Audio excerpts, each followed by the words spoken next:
Hi, hockey fans. Ben Holden here alongside former Buckeye Paul Caponigri. Great to have you with us on our maiden voyage of our new podcast we're going to call Nothing But Hockey. Cappy, good to be with you and look good there tonight. Looking forward to the conversation tonight, man. You got it, buddy. It's nice to be talking hockey, seeing camps start. Summer's great, but I mean, let's get into hockey. Let's see some games. Let's all the, we're seeing signings happen. So like all that juice is, I'm ready for that to go. I don't want the weather to go away, but I want hockey coming. I'm right with you. I mean, what have you done to fill that void in the last 2-3 months? Yeah, man, traveling. I try to get to Florida a couple times. I know you get bounce that way.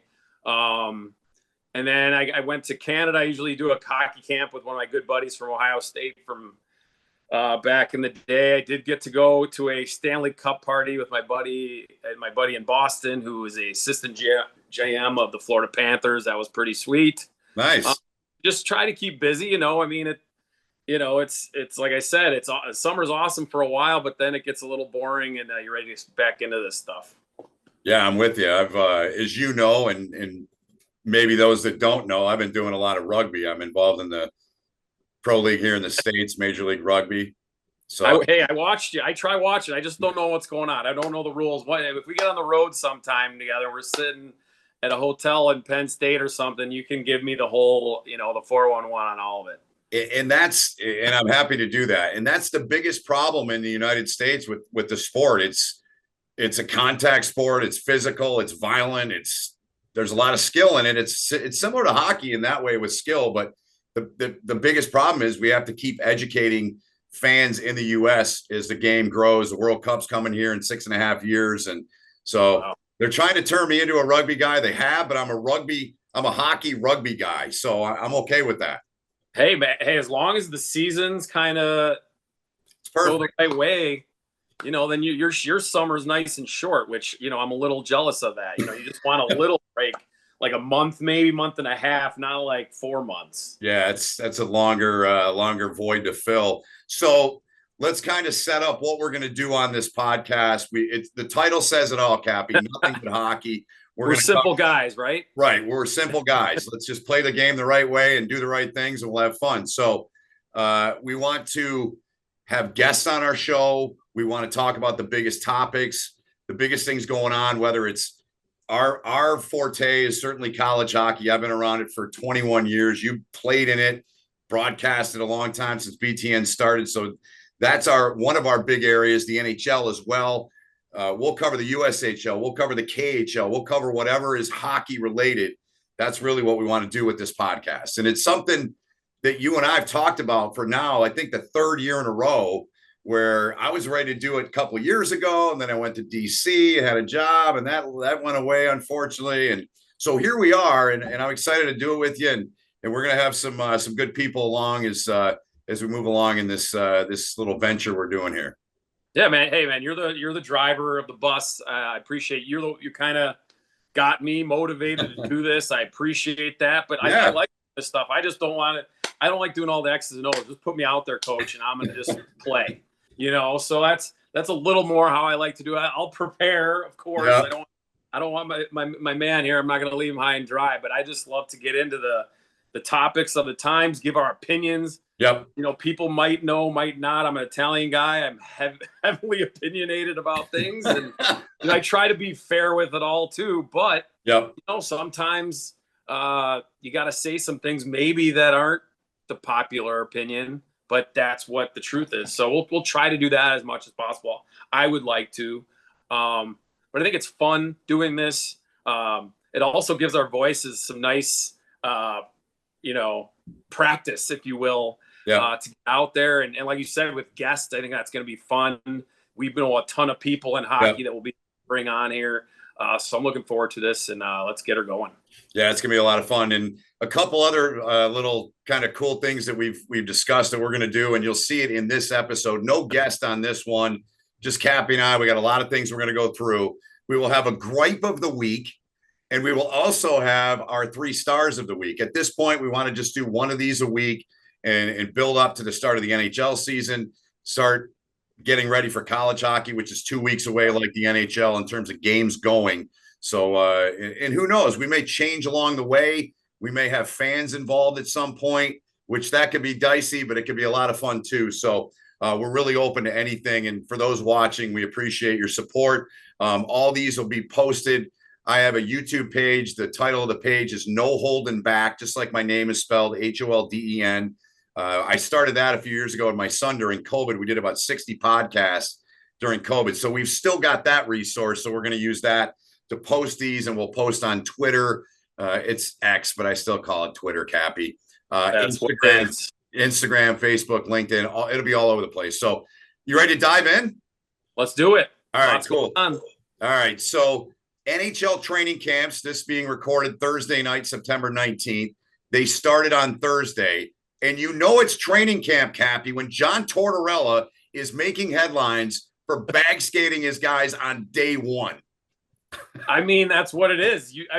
This is the part of the year, as much as I loved hockey and playing, was the anxiety of training camp, whether it was in juniors, college, or professional. You might have trained all summer. You might have worked your butt off, but there's nothing like that first time you get out there with coaches, whether it's on ice stuff. And I actually think the worst part was the off ice training and more the testing. Yeah. Like bike test, running test. I mean, hockey players are not runners. 90% of them are ugly runners. So that was actually very comedic at times. Watch it, especially my French Canadian buddies. Their flat feet on the track was pretty funny to watch, but yeah, a lot of fun. I'm enjoying it now. The last 14 years that I'm not playing hockey anymore, September is a joy now because it's getting ready for the season, but I don't have to physically get ready. You don't have to put in all the work. Skating or getting the rope skate that Torts did today. Yep. All over Twitter. I'm just like, have fun, guys. And you see guys, sticks on the knees. I'm just like, yep, thank God that ain't me. The only days I miss are the big game days. And so it's just fun to watch those guys do that. And obviously guys just train so hard, but there's nothing like that first skate with the team and when the coach is out there watching you. Yeah, Travis Connecting just re-signed for 8 years. He's like, I signed up for this, but you know what? I personally would love to play for a coach like John Tortorella. And I'm sure there's people saying, oh, no, you wouldn't. But yeah, I would, because that's what it's about, man. I believe. I mean, doing stuff the right way, and you got to put in the work, man. So it's just part of the deal, part of being a pro player. Yeah, I mean, he generally does well when he has good leadership, and Travis is one of those guys. Yeah. And he usually gets a lot out of his team the first couple of years when he gets in there because the buy-in is there. It's the extended time where sometimes things start. The message starts getting old, I guess. And I think he's done a good job. It seems like from my aspect, that he's done a good job of kind of changing, I don't say softening a little, but adapting to the younger players now, because the guys are just a total different bird than they were 15, 20 years ago when he was successful in Tampa. I would love to have been able to talk to Matvey Michkov after his first practice today, the young Russian that they took. Oh, yeah. Yeah, he's here. I don't understand. Coach, I don't understand. What do you mean? Skate, go, just They already showed a video of him like a week ago, or not even a week ago, and he was trying to do the Michigan behind the net. Yep. But he looks like a guy that works hard, and I think that's the number one thing for John Tortorella thing. He'll fix your mistakes, but he just wants to see you putting in the effort. So I don't think he'll have a problem with him trying that if he continues to work hard. Yeah. Camps all over across the NHL got going. Detroit got Mo Seider signed, so he'll be in camp. You knew that was going to get done. And I know something that you and I talked about during the week that happened a couple days ago, and that was Sidney Crosby re-signing 2 years. No coincidence in the amount, $8.7 million per year. I know you've got a take on this. I've got a take too, but I would ask you this before we get into that, Cappy.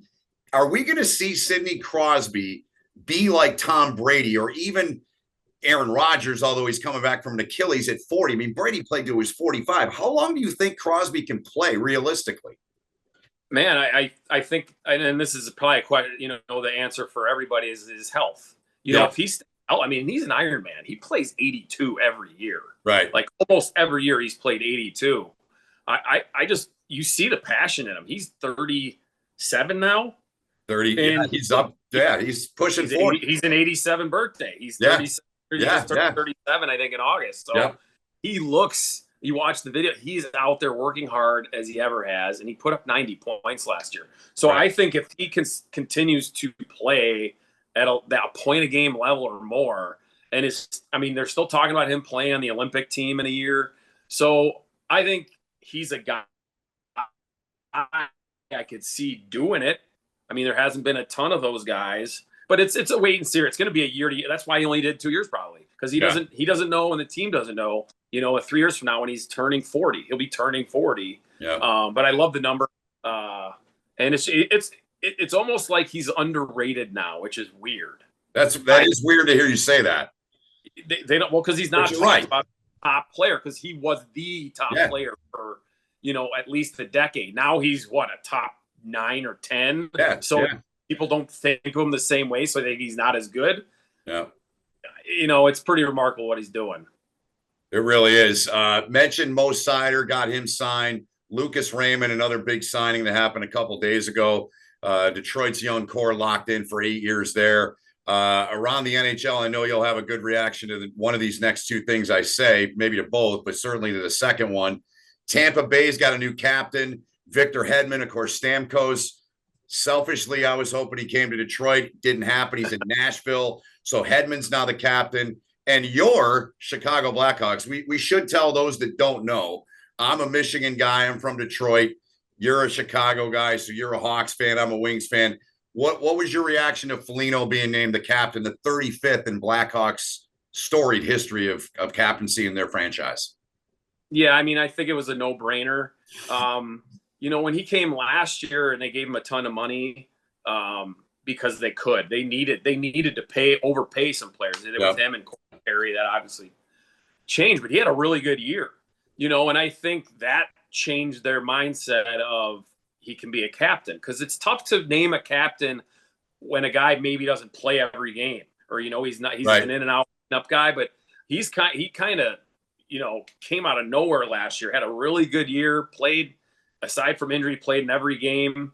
So his leadership he's been a captain. He had it. I think it was just making sure he could play and be a guy that you're going to be counted on to play every game, because it could get awkward, if your captain's not, or he shouldn't be dressed, but he is because he's your captain. Mm-hmm. And I think he got over that part. And so he's like a perfect bridge guy, I think, to seeing, he's two-year contract, in 2 years, maybe he stays, but at some point it'll be, Connor Bedard's taking that over for long.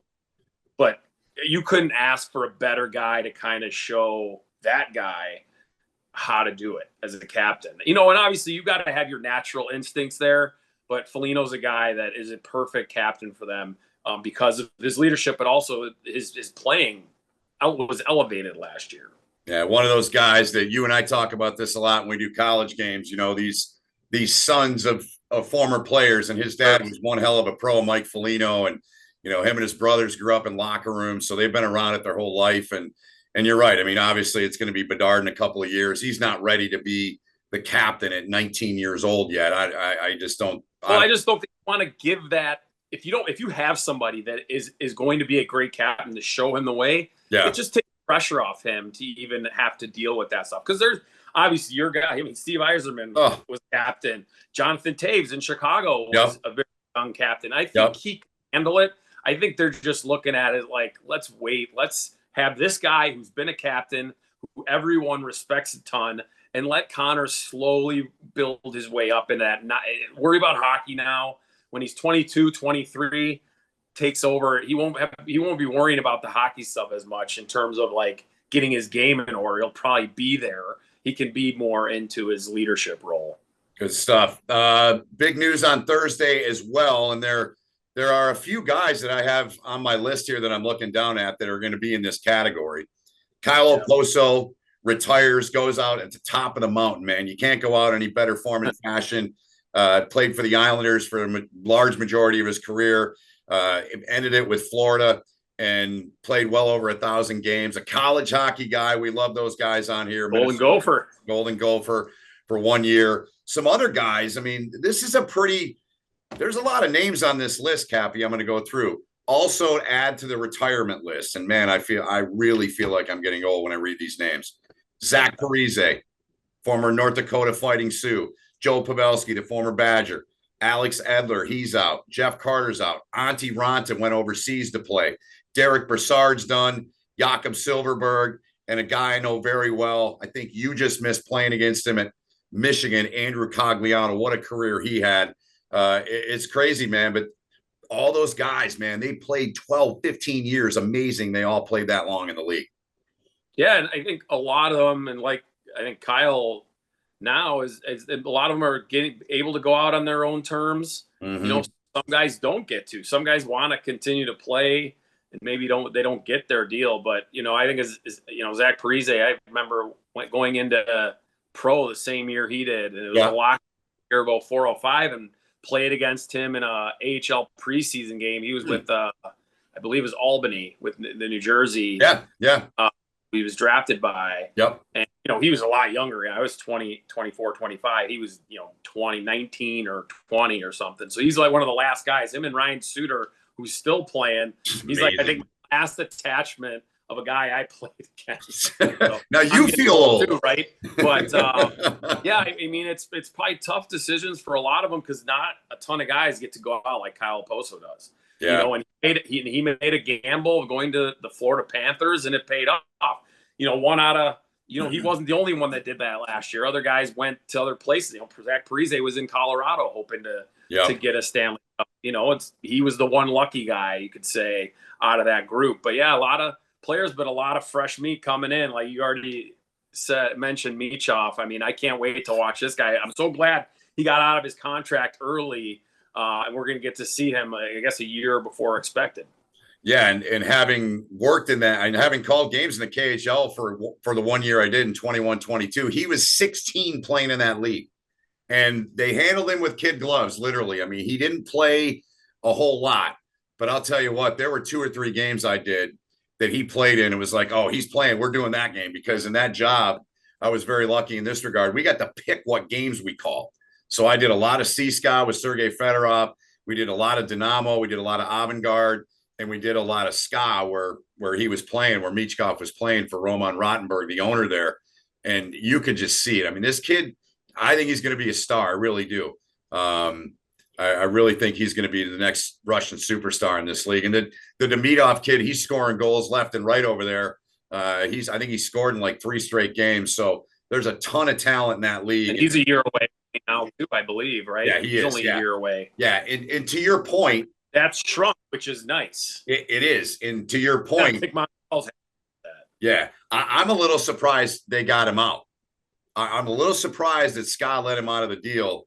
But they did, and now Tortorella's got him, and we're going to see what kind of magic this kid can turn in. One area that we have to talk about, it's obviously just an absolutely tragic story, what happened to Johnny Gaudreau and his brother a couple of weeks back. God bless their families and them. And I think this is a really cool thing that Columbus is doing. They're going to keep his locker intact. They're going to put his jersey up before every game. I never knew Johnny. I never did any of his games when he was in college. I don't know if you ever met him or had any crossings with him, but what a tragic loss and what a cool thing that Columbus is going to do to keep him, his spirit alive. Yeah, I think it's still, I did meet him once and I did get to interview him. Okay. Right after he scored that insane goal his freshman year in Tampa at the Frozen Four. Did you? One of my first gigs, I worked for NCAA.com. Okay. I sat with Shireen and Dave up in our little section. They were there scouting, Dave Starman and Shireen Saski. Yeah. I think they were married by then, I believe. It was 2013, yes, I think. they were married, yes. We sat there. He was scouting, and I was just there. It was my first gigs, NCAA.com. And I remember going down there, and I interviewed him. He was the star of the game. He scored this insane goal. It was ridiculous. He was 18, and I'm not a big guy. I'm 5'10" at most. Mm-hmm. And I go to interview him, and I go to him, and he is this tiny guy. when he's 18. So he looks like he's about 13. Right. And how did this guy just do that? And I think that's something that he's probably fought his whole career, right? When he was, and he just did magical things. And he, as a smaller guy, I looked at him in amazement because I was like that. I couldn't do anything like him. So it was very cool that I had that one interaction with him. He was a very quiet guy then too. He's a freshman on the team, but really cool kid. And I just, there's no words. And you hear that from a lot of guys. Sean Monahan was impressed. He had played with him in Calgary, and he came to Columbus because of him. Very big reason for that. Yep. And man, it's just so hard. And we're both the same guys as everyone else, that it's just no words and so sad. And hopefully, Columbus can use it as they're going to have his locker. They can use it as an inspiration, and like, hey, whenever you're down during the season, you look over there and you see that and say, hey, that guy would, people would give anything to be back and have him, and that maybe that can help them at times. But really cool stuff what Columbus is doing for the Gaudreau brothers. And man, just you got to make something good out of a horrendous situation.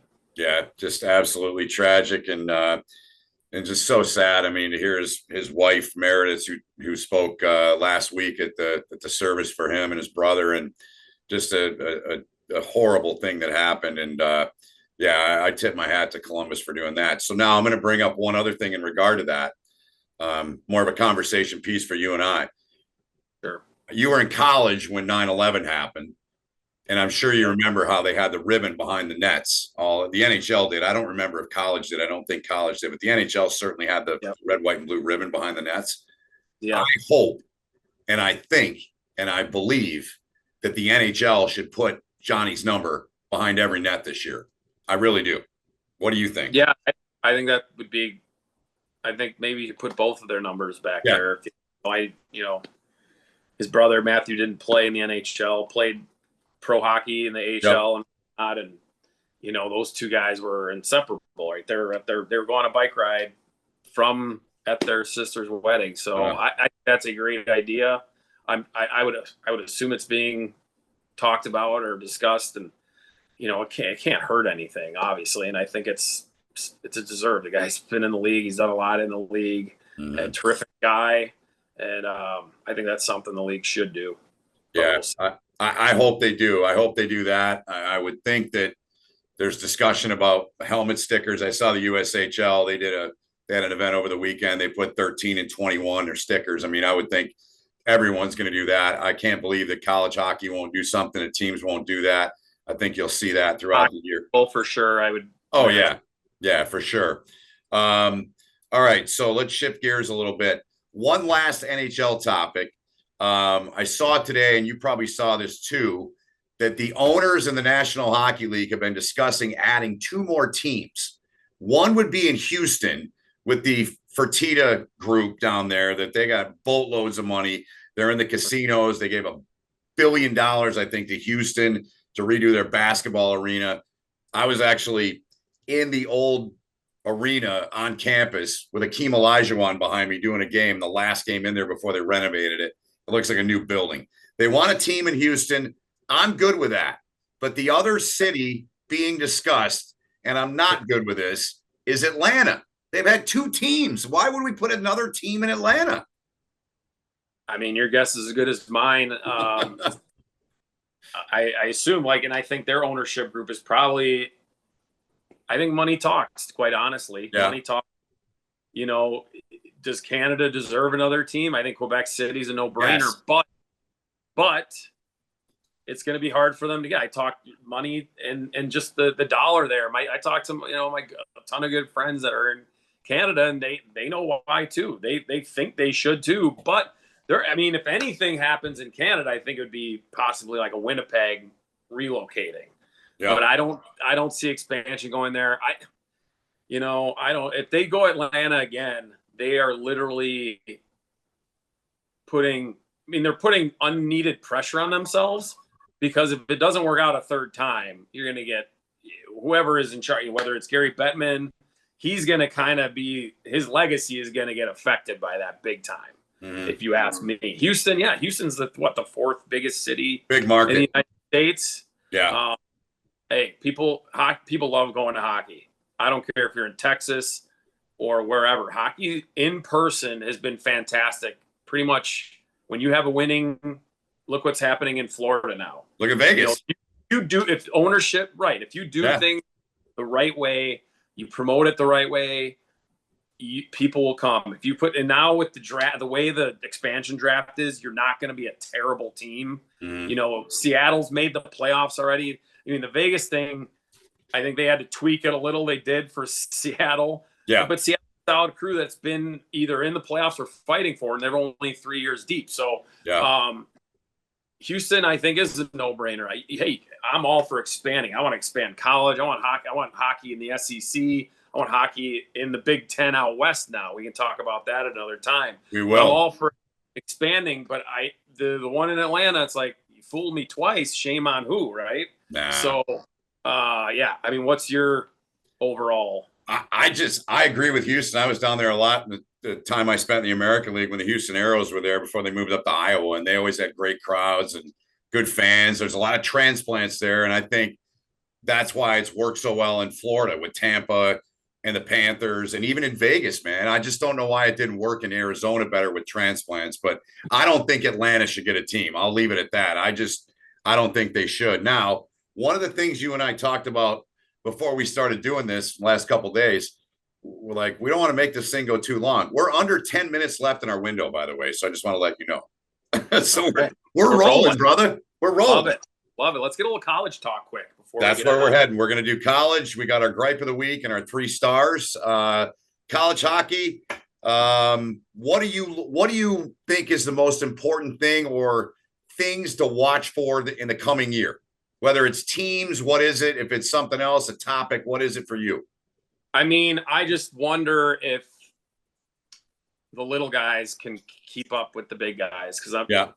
And I don't think this is great for college hockey, but I mean, it's great for us, right? We're in the Big Ten majority of our, and they're one of the big boys now with the NCHC and the Hockey East. There seems to be a divide right there between those 3 conferences and the other conferences. And, can any of the smaller teams compete with the BC, BU, Michigan State, Minnesota, Quinnipiac?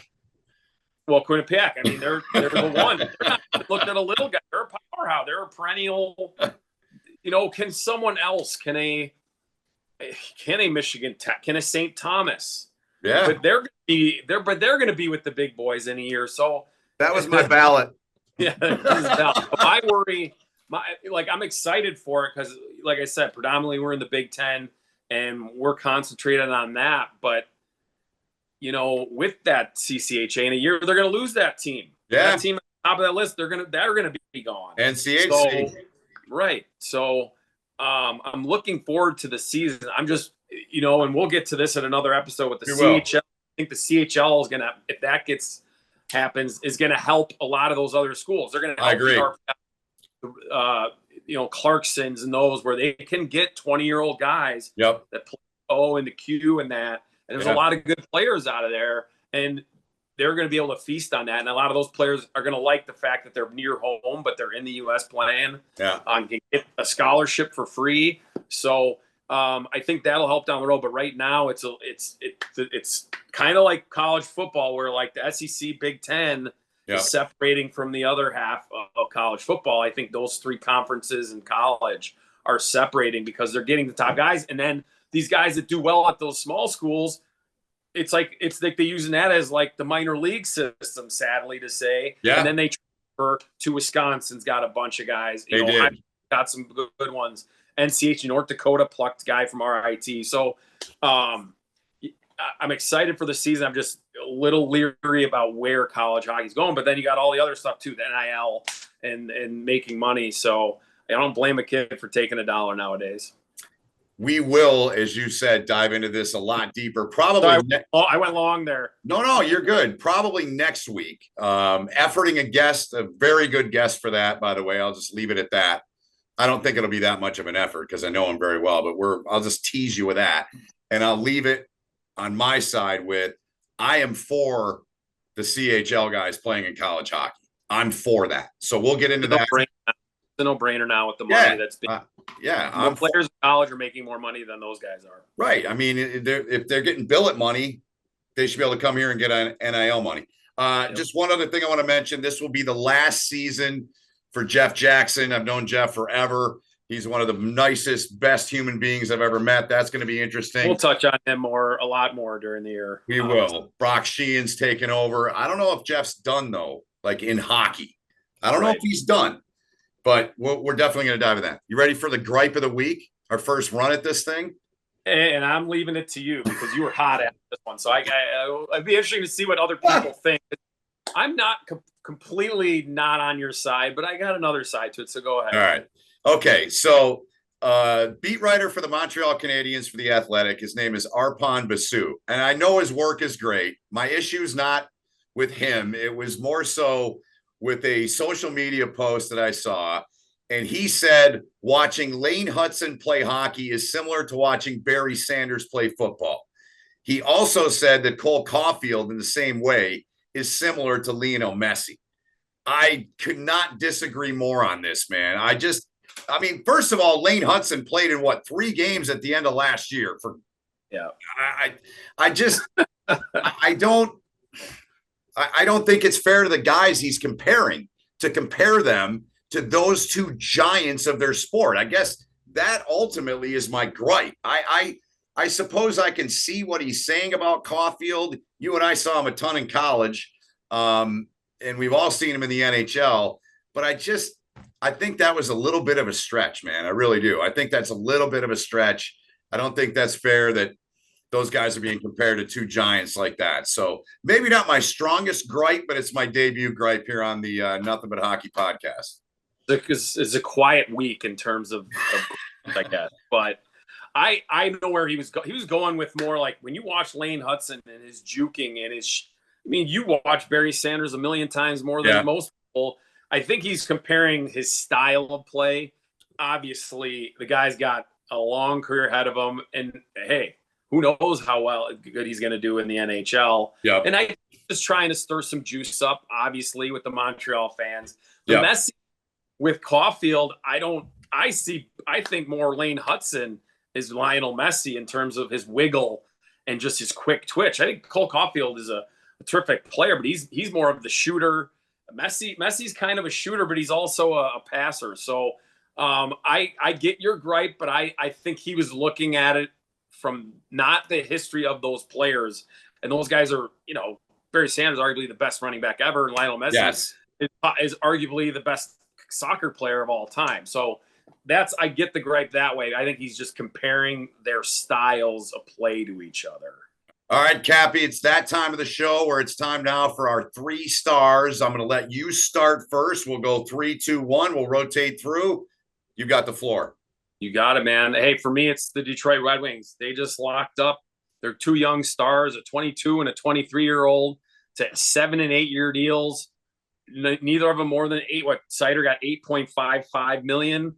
Yeah. Those might, you roll the dice a little, right, with those, because you don't know what they're going to keep elevating their games. But I feel like those are pretty safe guys, and you have them locked up until they're 30 years old. That's a really good sign for the Red Wings, and got them in a good number because, the cap's going to go up, and your other players, a goalie down the road is going to be important to them. So, good sign for Detroit. And we know Detroit has enough goalies. Just 4. 9 of them. No big deal. All right. My number 3 star this week is Jaromir Jagr. He's 52 years old. He scored at least 1 point after his point on Thursday in 37 consecutive hockey seasons. And he announced on Thursday, this will be his final season. I don't know if either one of us believe him or not on that. Well, I mean, he's probably in that take it one step at a time type of thing, right? Yeah. But it's pretty unbelievable. You're watching him. He's getting points in games. It's just crazy. I can't, he's 52. His body can't feel that good right now, but he's doing it. Big guy can still got the hands, and clearly he's got the desire. So good for him. Yep. All right. Let's go on to number 2. What do you got? Number 2 star for me is Don Sweeney, the general manager for the Boston Bruins.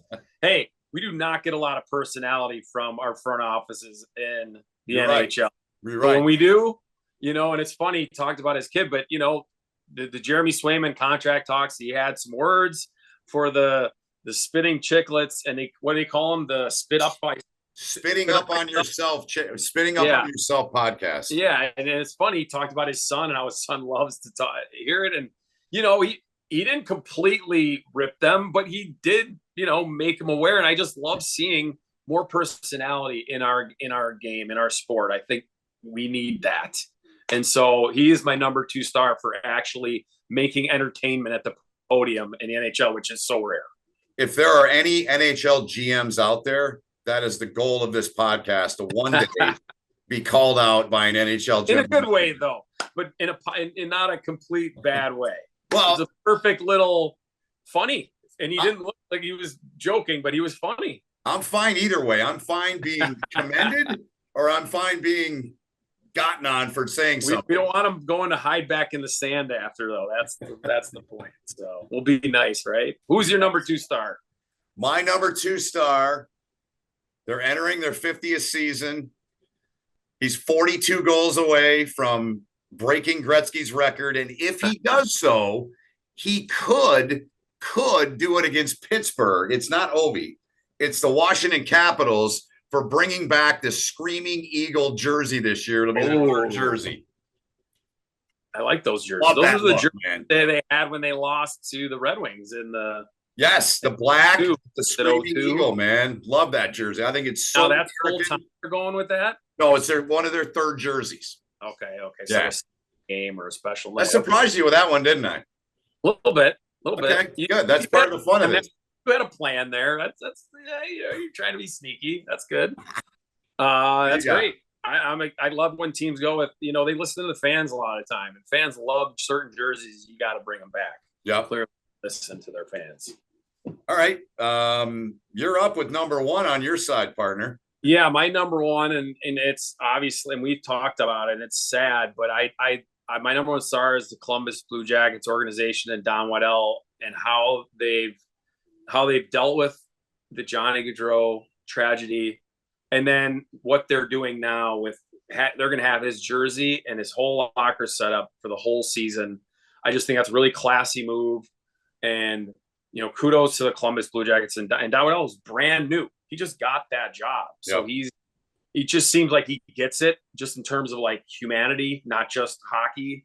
Yeah. And that's a really good thing. So I want to give him and the organization first star for how they've handled such a horrific incident. And I want to give them and Johnny just more notice. So that's my first star is Johnny Gaudreau, Columbus Blue Jackets, Don Waddell.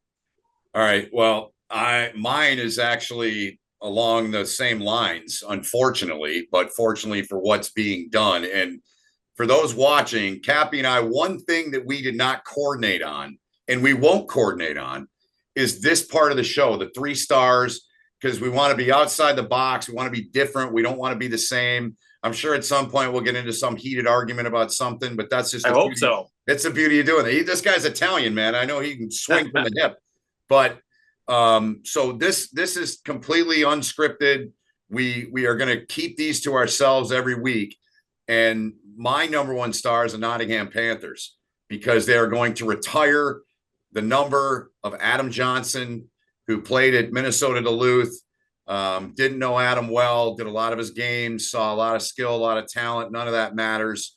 Tragically killed with the skate, came up and got him in the neck last year. It's tough to go with these things, Cappy, as our number 1 picks, but that's where we are right now.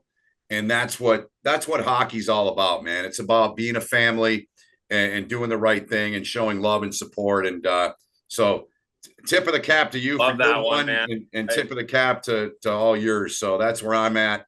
Yeah. We did it the right way, I think, with the first ones. Yeah.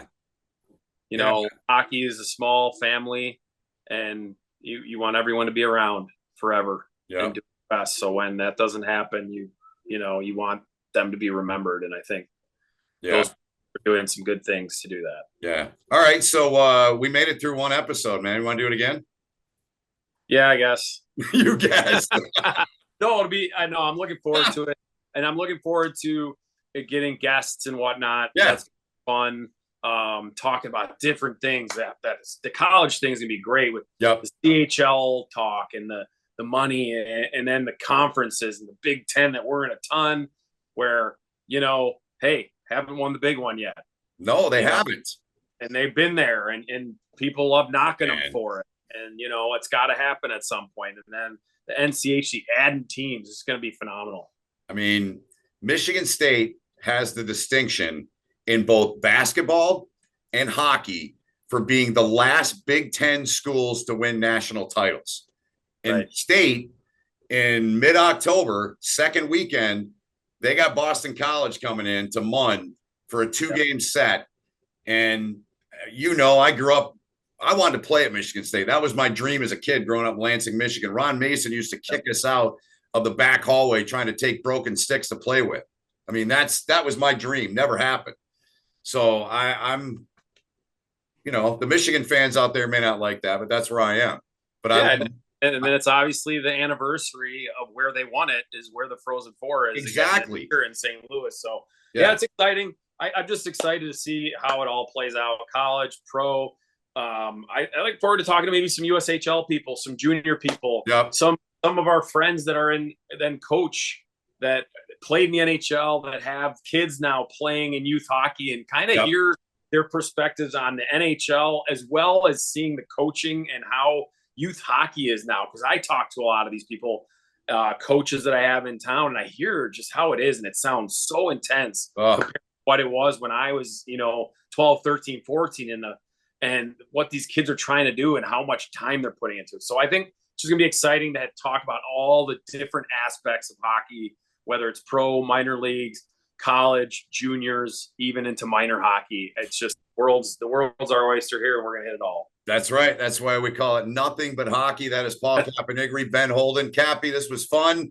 We'll get this cleaned up, get it out on social media, and we'll keep. I'm leaving that all in your hands, buddy. You better make it look good. Well, my son is he's our technician, so he'll help me out and guide Dad along, and we'll get on to next week. Look forward to that. We'll have a lot more college hockey talk, more NHL, probably more along the college next week. Is that kind of where your head's at for our next episode? I mean, I think a little bit of both because NHL will be right in the middle of preseason camps. So if we'll take it wherever it goes. If there's news, wherever the biggest news comes from, we'll hit on that. And if there's not, then we'll probably hit on some stuff we have in our back pocket. All right. Hope you enjoyed it. Make sure you like us, subscribe, all those good things on YouTube, on Twitter, Instagram, Facebook, LinkedIn. Will be all over the place. For Cappy, Benny saying thanks for watching, and we'll see you next time.